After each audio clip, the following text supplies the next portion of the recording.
আসসালামু আলাইকুম এভরিওয়ান, আশা করছি সবাই ভালো আছেন। আজকে আমি আপনাদের সাথে শেয়ার করব পটল আলু দিয়ে শিং মাছের ঝোল রেসিপি। ভিডিও শুরুতে বলে দিচ্ছি, সবাই আমার ইউটিউব চ্যানেলে গিয়ে সাবস্ক্রাইব কমেন্ট করে পাশে থাকবেন। শিং মাছগুলো আগে থেকে ধুয়ে পরিষ্কার করে নিয়েছি।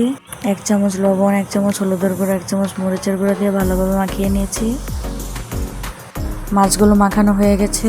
আগে থেকে তেল গরম করে নিয়েছি। এখন মাছগুলো ভালোভাবে ভেজে নেব। মাছগুলো এক সেট হয়ে গেছে, এখন উল্টিয়ে দিচ্ছি। তো মাছগুলো ভাজা হয়ে গেছে, এখন নামিয়ে নেব।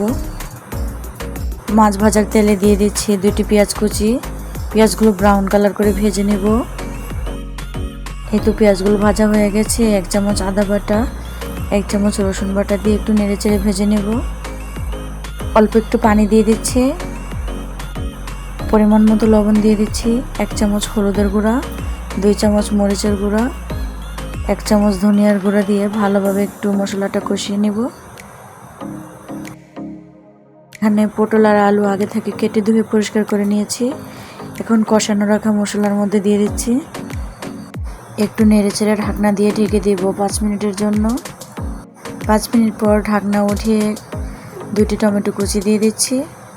একটু নেড়েচেড়ে ভালোভাবে কষিয়ে নেব। 4টি কাঁচামরিচ দিয়ে আবার একটু নেড়েচেড়ে দিচ্ছি। পরিমাণ মতো পানি দিয়ে দিচ্ছি।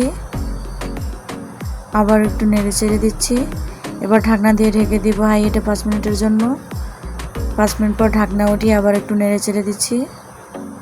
ভেজে রাখা মাছগুলো দিয়ে দিচ্ছি। একটু নেড়েচেড়ে দিচ্ছি ভালোভাবে। আরও 10 মিনিট রান্না করে নেব। দিয়ে দিচ্ছি 1 চা চামচ জিরার গুঁড়া। আবার একটু ভালোভাবে নেড়েচেড়ে দিচ্ছি। এই পর্যায়ে তরকারিটা হয়ে এসেছে, এখন নামিয়ে নিচ্ছি। ভিডিওটি ভালো লাগলে লাইক কমেন্ট শেয়ার করে পাশে থাকবেন। আল্লাহ হাফেজ।